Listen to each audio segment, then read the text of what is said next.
Tome o seu assento.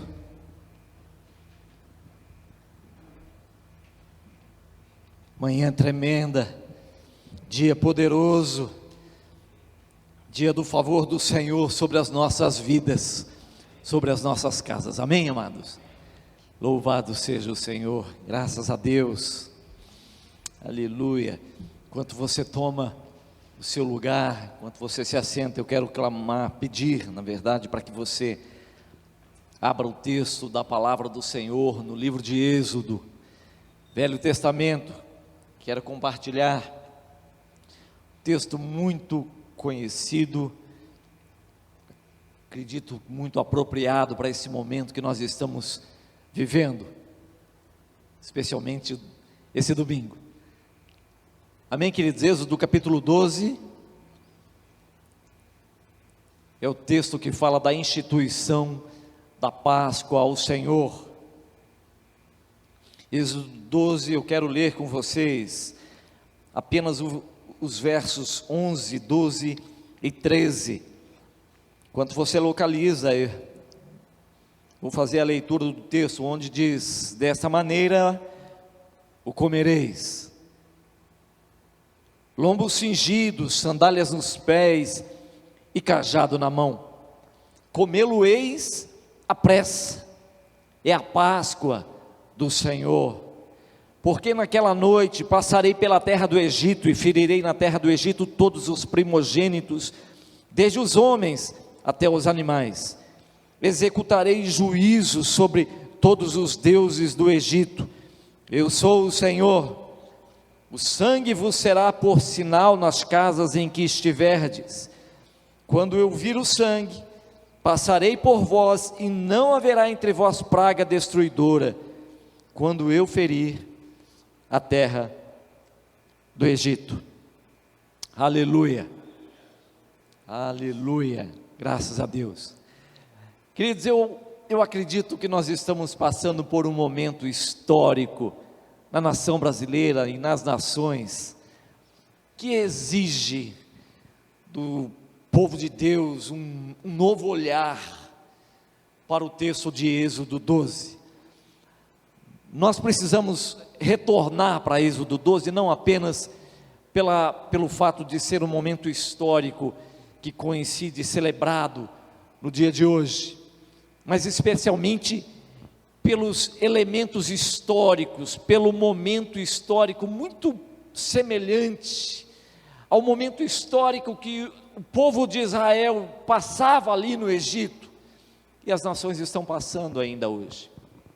E nós vamos trazer para o caso específico do Brasil. Ok, amados? Tudo bem? Esse contexto histórico, eu acredito que é muito conhecido, afinal de contas é um texto que pelo menos uma vez por ano nesse período nós estamos ministrando e falamos bastante sobre Páscoa, e a Páscoa é relembrada, ou o Cordeiro Pascual é relembrado em várias pregações. Mas o contexto histórico que Israel passava aqui, queridos, é extremamente importante e relevante para aprendermos algumas coisas da parte do Senhor. Vamos nos lembrar que a nação de Israel foi levada ao Egito. Eles caminharam para o Egito em busca de alimento, havia fome sobre a terra, e através de José, então seus irmãos, seu pai, eles vêm para o Egito, e ali toda a nação de Israel começa a crescer dentro do Egito.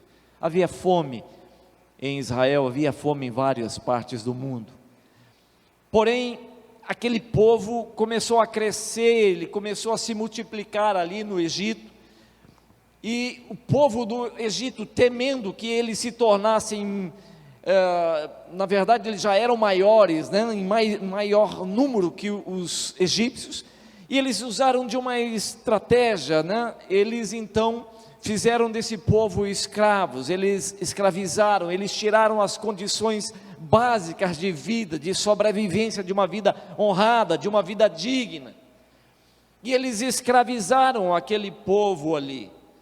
Era uma expressão muito popular, era uma massa de manobra dentro do Egito. a aflição, a dor desse povo, dos filhos de Israel, foi tamanha, queridos. Foi tão grande que o clamor dos filhos de Israel subiu à presença do Senhor. Eles começaram a clamar por socorro, por libertação, para que aquele jugo de Faraó fosse tirado. E Deus ouviu o clamor do povo.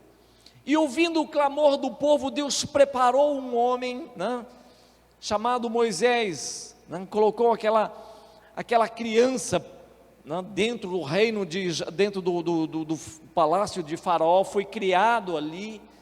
E quando ele se tornou um homem, conhecemos a história, ele teve que fugir depois, né?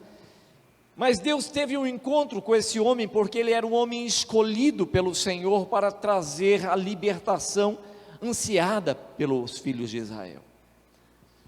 Moisés vai à presença de Faraó, depois desse encontro com o Senhor, sabendo o papel que lhe cabia, a responsabilidade que ele tinha às mãos. E ele vai à presença de Faraó e diz: olha, Deus está dizendo, o Senhor está dizendo para que você liberte o povo. Deixa o meu povo ir. Foi a palavra do Senhor a Faraó pela boca de Moisés. E é interessante, queridos, a reação de Faraó, né, quando Moisés se apresenta diante dele e diz: Deus está dizendo, deixa o meu povo ir.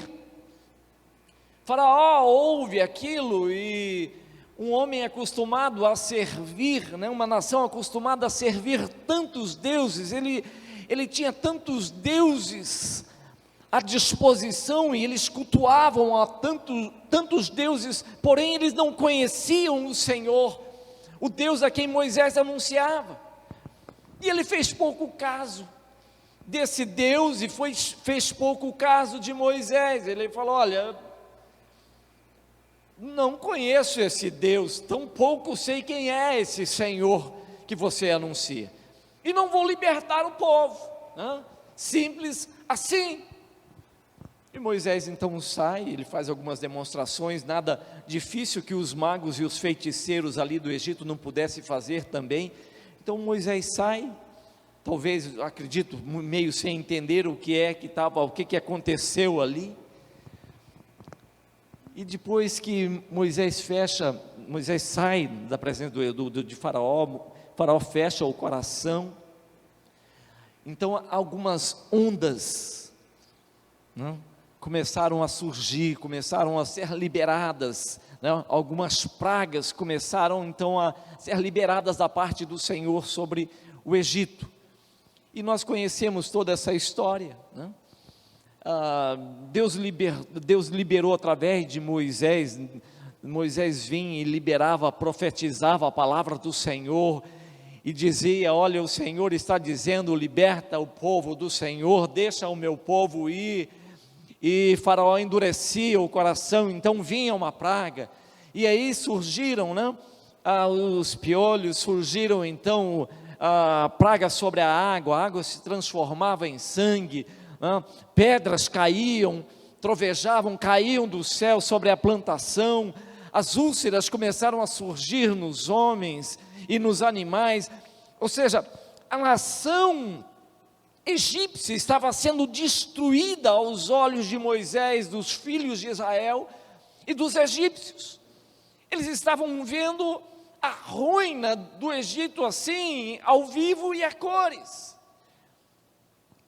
E sabe o que é curioso nisso tudo, amados?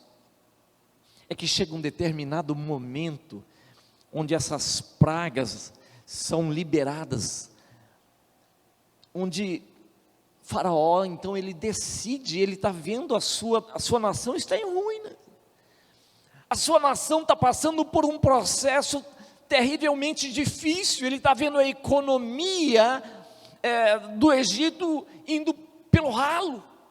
Ele falou: eu não posso mais não posso mais ter esses homens, essa nação, esse povo aqui no Egito. A permanência desse povo aqui vai ser a causa da ruína do Egito. Eu preciso liberar esse povo, eu preciso mandá-los embora. E aqui, queridos, após essa introdução, nós precisamos voltar os nossos olhos a partir desse momento. A partir do momento onde Faraó decide liberar o povo, ele não aguenta mais aquele povo, né? Ele sente a opressão.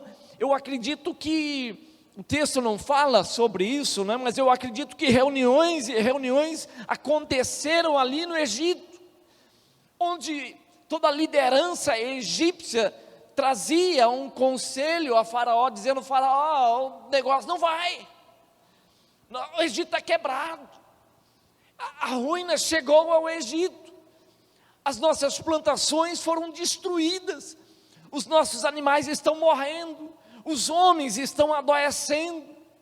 Ou seja, o povo está até com medo de sair às ruas, porque cada dia é uma coisa diferente, é uma praga diferente. Tem dia que a gente sai para a rua e de repente escurece, é aquela escuridão. No outro dia a gente sai para a rua, é pedrada de tudo que é lado. Precisamos liberar esse povo. O Faraó está convicto de que essa é a melhor decisão a fazer. Sabe o que é interessante? O interessante é que ele deseja e não pode fazê-lo. O interessante é que Faraó e todo o Egito gostaria de liberar aquele povo e não consegue liberar aquele povo. Queridos, que coisa tremenda é isso. Faraó saía da reunião, ele tinha um encontro com Moisés, ele queria ter um encontro com Moisés para liberar essa palavra, dizendo: podem ir agora, vão adorar esse Deus que tanto vocês insistem em adorar. Quando ele vai a caminho desse encontro, o Senhor endurece o coração de Faraó, e Faraó muda de ideia, para não liberar o povo. Eu olho para esse texto, nós poderíamos pensar: mas que incoerência é essa?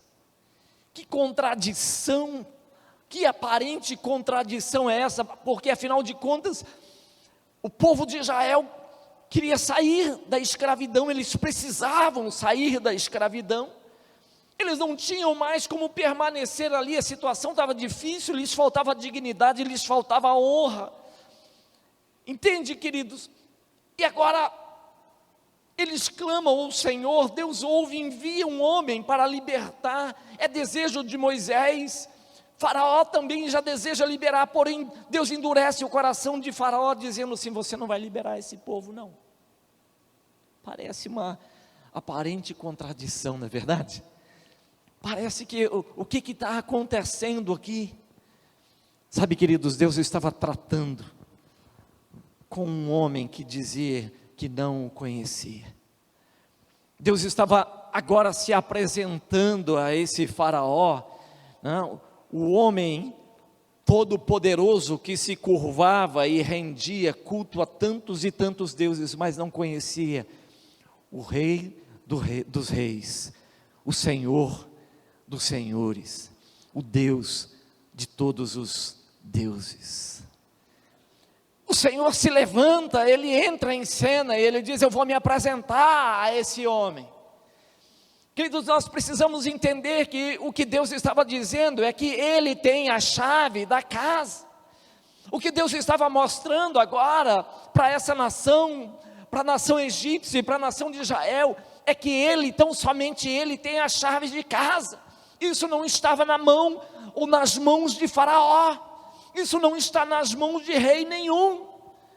Isso é algo poderoso para olhar esse contexto e percebermos que quem governa as nações, quem é o Senhor que tem o domínio, o controle e a autoridade sobre todos os reinos, é o Senhor. O homem pode fazer planos, mas a resposta certa vem dos lábios do eterno Deus. Aleluia! Vem dos lábios do Senhor, queridos. Faraó era uma autoridade que governava debaixo da vontade deliberada do eterno Deus, assim como toda autoridade, assim como o presidente do Brasil, dos Estados Unidos, da Venezuela, da Suíça, de qualquer lugar. da tua cidade, do teu estado, eles estão sob a autoridade do Eterno. E como diz a palavra do Senhor lá no livro de Provérbios, como ribeiros, como rios de águas nas mãos do Senhor, Ele inclina, Ele dá curva, Ele dá contorno a esses rios, da mesma forma como Ele controla e dá contornos ao coração do homem. Compreendem isso? Está nas mãos do Senhor.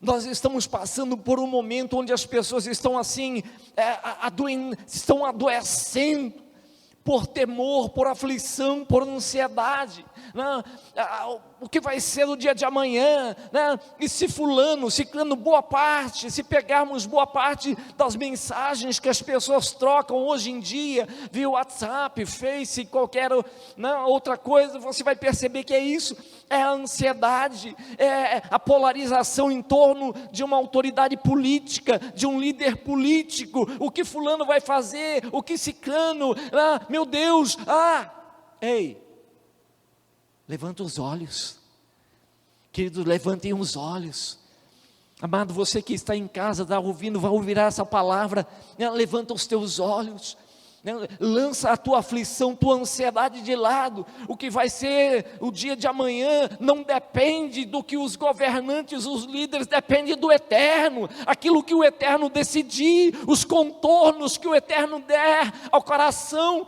trazer ao coração do homem, é isso. Às vezes nós ficamos aflitos, meu Deus, será que vai fazer isso?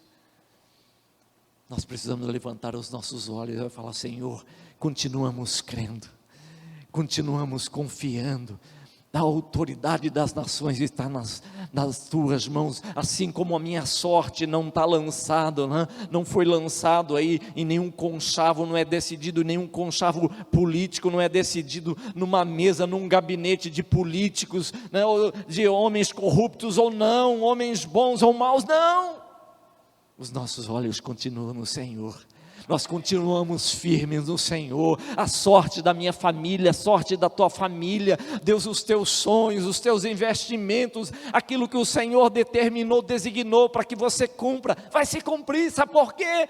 Porque Ele se levantou em nosso favor, e quando Deus se levanta em favor de um homem, acabou, fala assim comigo, fala essa palavra espiritual, profética, fala assim, acabou, não é nem acabou, tá, queridos?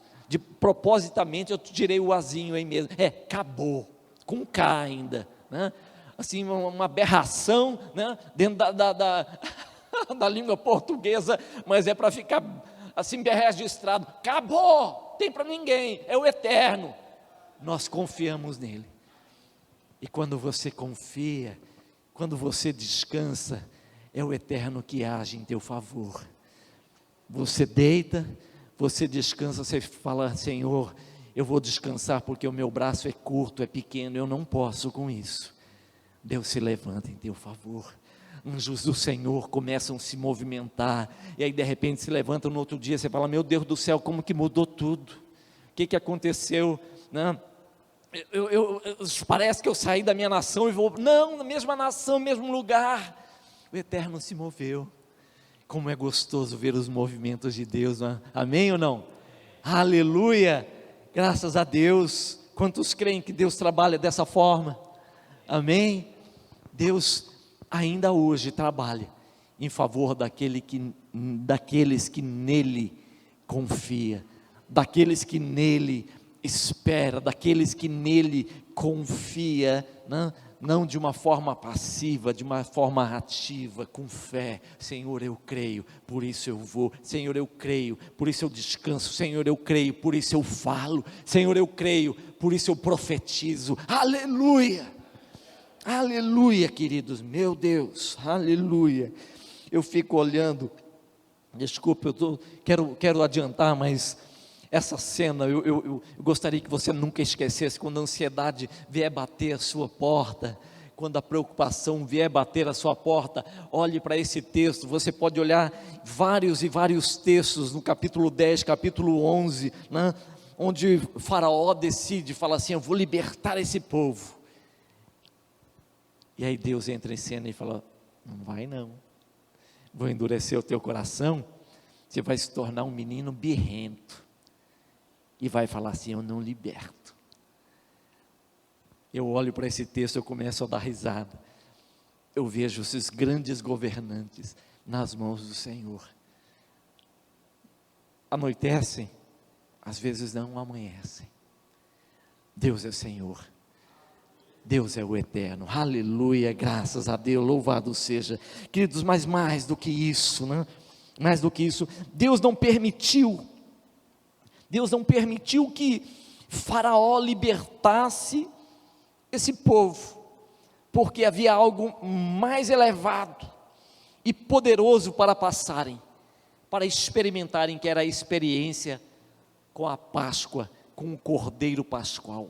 Havia uma festa a ser celebrada. Deus entrou em cena, e diante da insegurança, diante do caos, diante da aflição do povo, diante da escravidão que estava sendo perpetuada pelos egípcios contra o seu povo, Deus decidiu entrar em cena e trazer a maior provisão, a melhor festa, a mais importante de todas.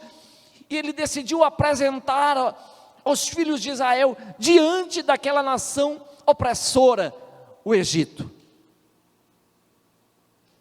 Amados, não há uma festa, não há uma experiência tão importante e singular para o homem experimentar, que é a festa da Páscoa.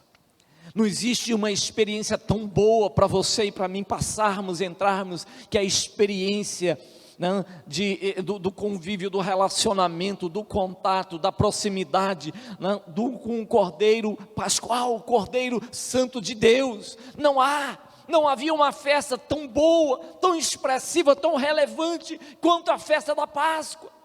E essa era a festa reservada. Deus não permitiu, queridos, que Faraó libertasse esse povo, porque do contrário esse povo sairia, e ele sairia sabendo que ele devia favores, ele sairia debaixo da mão do favor, da deliberação, da vontade de um rei qualquer, de um governante qualquer. Deus não permitiu. Deus queria trazer liberdade definitiva e plena, e isso o homem não poderia provocar. Faraó não poderia dar liberdade verdadeira e definitiva para ninguém. O Cordeiro da Páscoa sim. O Cordeiro da Páscoa sim. Se o Filho vos libertar, diz a palavra do Senhor, verdadeiramente sereis livres. Aleluia, aleluia. Você pode dizer isso comigo? Se o Filho vos libertar, verdadeiramente sereis livres. Aleluia. Queridos, Deus sabia, e Ele não permitiria que os seus filhos, que a nação escolhida, saísse para adorá-lo, debaixo de um alvará, de uma permissão de Faraó. Terrível é para o homem tentar adorar o Senhor debaixo de uma permissão de um homem. Eu estou dando uma permissão para você adorar o Senhor, mas os termos são esses. Você tem que ter uma adoração contida, não pode ser muito efusivo, não pode, né, tem que ser uma coisa. Você fala: meu Deus do céu, que adoração cheia de dedos é essa? O que é esse negócio?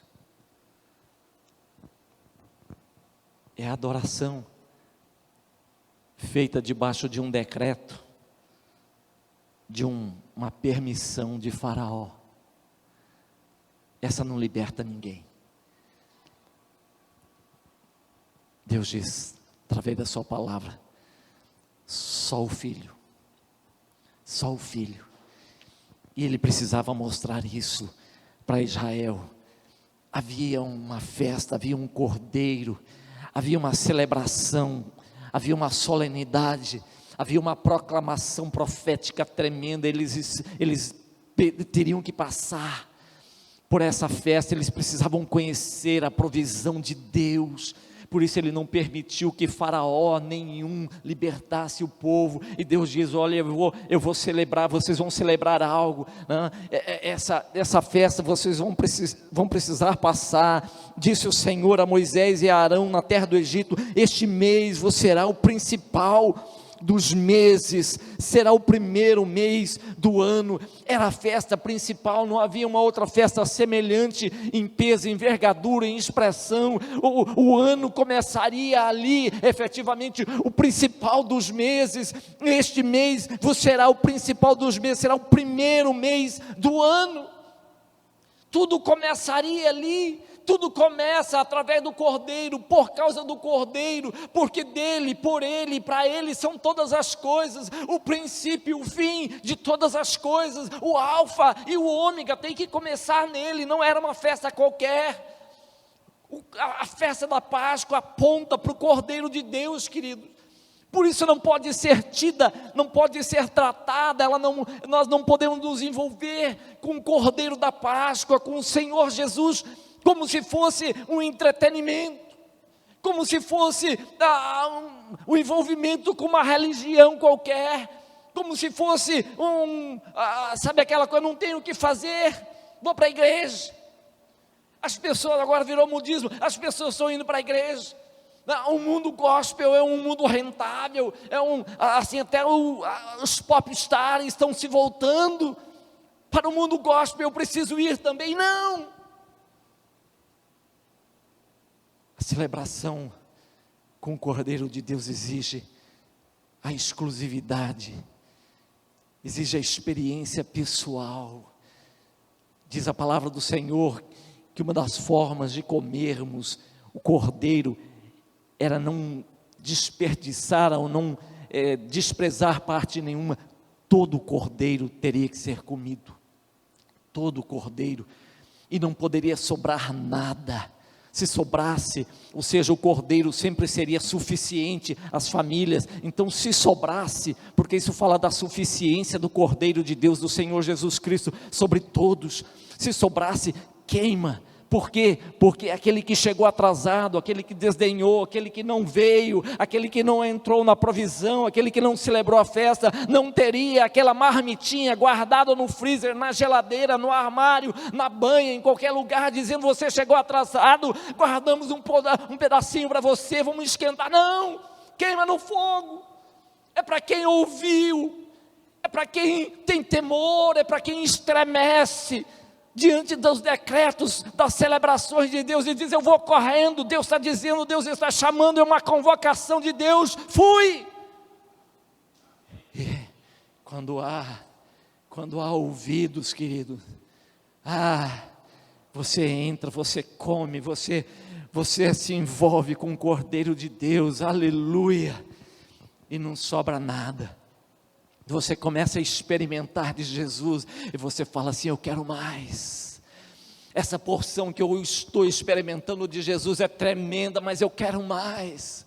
Isso que eu conheci do Senhor é demais para a minha vida, mas eu tenho mais fome dEle, eu tenho mais desejo de conhecê-lo ainda mais. Conheçamos e prossigamos em conhecer o Senhor. É uma fonte inesgotável de graça, sabedoria, vida e poder para aquele que tem juiz na cabeça.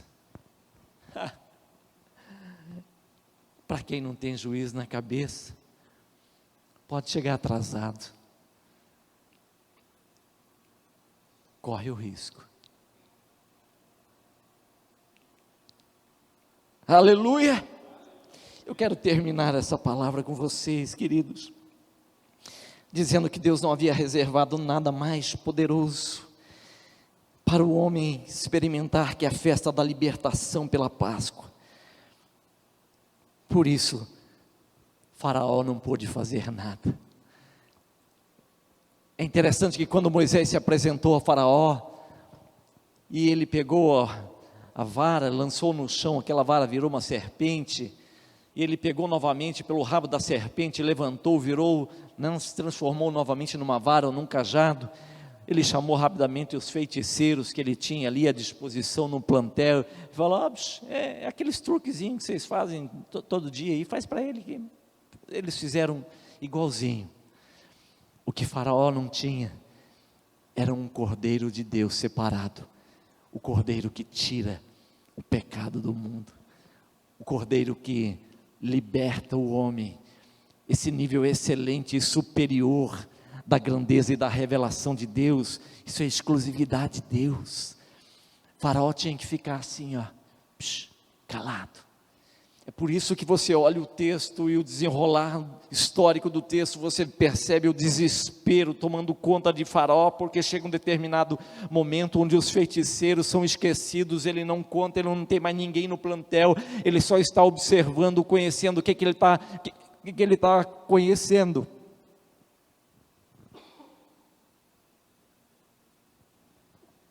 Perdão. Ele está conhecendo as credenciais do Deus que está desfilando e passando revista ao seu povo, porque dali a alguns dias ele tiraria aquele povo da escravidão. Aleluia! Faraó tinha que ficar quieto, Faraó tinha que observar, ele não podia fazer nada. A grandeza de Deus, o melhor de Deus estava reservado para aqueles que crescem. Por isso o Senhor diz, vai ser um banquete, vai ser algo extraordinário, vai ser a melhor festa, vai ser uma festa de arromba para vocês, fiquem em casa, ainda que vocês tenham que ficar em casa guardados, entendam isso, eu vou estar fazendo algumas coisas, que não vai tocá-los, eu farei algumas coisas nessa nação, para que eles saibam que eu sou o Senhor. Vocês vão se envolver com o Egito, com o cordeiro, não se preocupem com o Egito, não se preocupem com as coisas que vão acontecer ali, apenas peguem do sangue desse cordeiro, passe no umbral das portas, e fiquem guardados, como se envolvam, atenção, foco é com o cordeiro, o que eu vou fazer na nação egípcia é comigo, não se preocupem com o que vai acontecer, porque o vingador de sangue vai começar a se mover como nunca nessa nação, e eles vão me conhecer. Quanto a vocês, nenhuma praga chegará à tenda, nenhum mal lhes sobrevirá, fiquem tranquilos. Quando o vingador do sangue vir o sangue sobre os umbrais da porta, ele vai passar por cima, e ele não irá tocá-los. Aleluia, aleluia, algo tremendo Deus havia reservado para aquela nação, seus filhos. O escritor de Hebreus, eu preciso abrir com vocês, escritor de Hebreus, lá no comecinho, o primeiro capítulo, na verdade, de Hebreus, ele fala algo tão lindo, poético, profético. Olha que revelação tremenda que o escritor de Hebreus tem a respeito do Cordeiro Pascual, do Cordeiro Jesus Cristo, o Cordeiro que tira o pecado do mundo. Olha que revelação tremenda que esse autor de Hebreus tem. Ele diz assim: havendo Deus outrora falado muitas vezes e de muitas maneiras aos pais pelos profetas, ele diz, Deus se revelou. Isso chama-se revelação progressiva. Deus se revelou aos nossos pais, aos profetas, de tantas formas, Deus falou. Mas nestes últimos dias, versículo 2, nos falou pelo Filho, a quem constituiu herdeiro de todas as coisas, pelo qual também fez o universo. Ele, o Cordeiro, o Filho, Ele que é o resplendor da glória e a expressão exata do seu ser, sustentando todas as coisas pela palavra do seu poder, depois de ter feito a purificação dos pecados, assentou-se à direita da majestade nas alturas, tendo se tornado, diga comigo assim, tendo se tornado tão superior aos anjos, tão superior aos anjos, quanto herdou mais excelente nome do que eles. Aleluia! Cristo Jesus, o autor de Hebreus, ele está contemplando essa revelação progressiva do eterno. Ele diz, no passado Deus começou a se revelar, eles não tinham condições ou seja, não havia estrutura, algumas coisas precisavam ser estabelecidas nas nações, no coração, fundamentos, depósitos, não foram liberados na alma, no espírito, na consciência do homem. Tudo isso estava sendo preparado, por isso Deus começou a se revelar no passado, aos nossos pais através dos profetas. Por isso os profetas se levantaram. Que tempo glorioso, que tempo glorioso, quando Deus falava através dos profetas, eles levantavam a mão, né? e tantas coisas aconteciam ali. Nós olhamos a história dos profetas, a gente fica assim de boca aberta. Meu Deus do céu, que coisa tremenda, o que o Senhor fez através dos juízes, de Elias, de Samuel, que coisa tremenda, que homens de Deus, Eliseu, uau! Deus está dizendo, fichinha, era um tempo, revelação progressiva. Agora, nos dias atuais, o escritor de Hebreus diz, Deus decidiu se revelar de uma forma extraordinária. Ele não falou mais pelos profetas, Ele nos deu o Filho. O Filho, o Cordeiro de Deus, que tira o pecado do mundo. No decorrer do livro de Hebreus, ele vai falar a respeito de tanto derramamento de sangue, de bodes e tantos sacrifícios que foram feitos no passado. Ele estava dizendo, aqueles sacrifícios, primeiro, eles eram temporários, e eles eram proféticos, porque eles apontavam para um sacrifício que viria, para um cordeiro que surgiria. Tudo aquilo era pano de fundo para o momento glorioso que Deus daria à humanidade, e já nos deu. O Cordeiro da Páscoa, Jesus, aquela celebração lá em Êxodo 12, foi tremenda, profética, inspiradora, porém ela não foi plena, porque a plenitude viria com a vinda do Cordeiro de Deus. E quando Jesus entra em cena, esvaziou da sua glória, da sua divindade, veio como um homem como você e eu, um homem. João Batista, o profeta da transição, olha Jesus passando, e ele diz, eis o Cordeiro de Deus, que tira o pecado do mundo. Aleluia. Não mais sombra, não mais figuras, agora o real, definitivo, verdadeiro e pleno.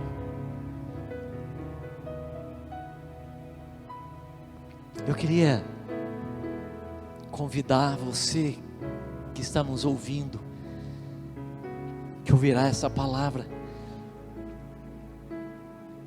Eu não sei se você tem experimentado esse nível de relacionamento, de adoração plena em Cristo Jesus. Eu não sei, na verdade, nem se você o conhece como o Cordeiro que tira o pecado do mundo, como o amigo íntimo, como o teu amigo.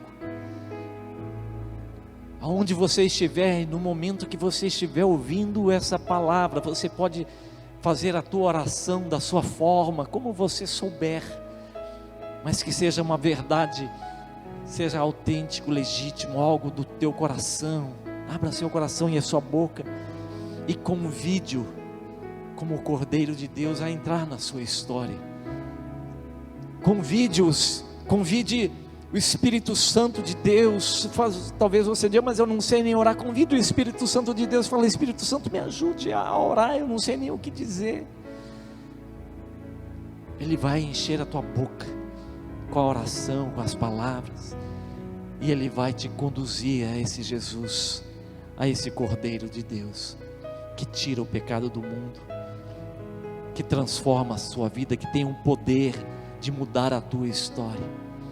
Ele quer mudar a tua história nesse dia em que celebramos a Páscoa. Entenda, não é uma festa qualquer, não é um festival, não é algo mundano, não é uma festa comercial, ainda que as imagens, ainda que seja algo comercial, ou comercializar um tanto esse momento.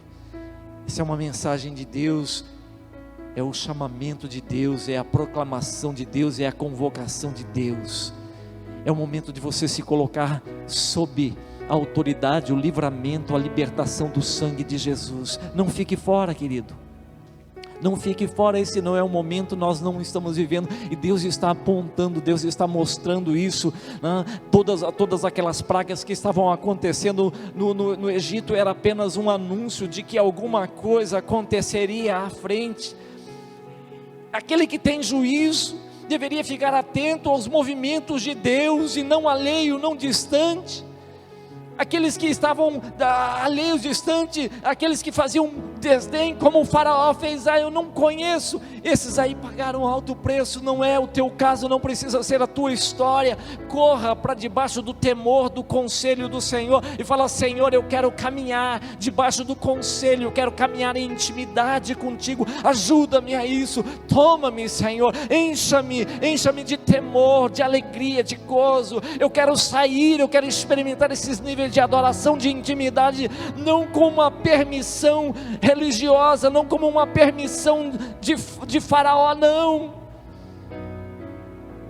mas por causa da ação de Cristo Jesus, do sacrifício dele na cruz por mim.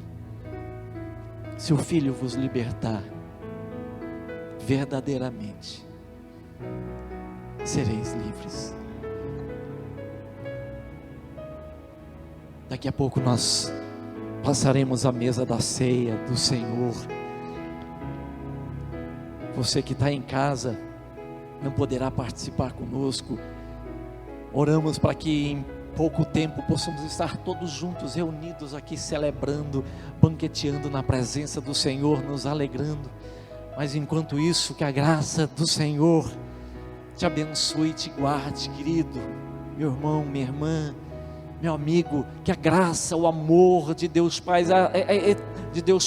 as ternas e as eternas consolações do Espírito Santo de Deus seja sobre você, guardando teu coração, guardando a tua família, guardando aquilo que é de valor, que é caro ao teu coração, para que você caminhe, não assim amedrontado, não com medo, mas caminhe debaixo de uma firme esperança e convicção de que aqueles que caminham com o Senhor prevalecerão, e o melhor de Deus está por vir.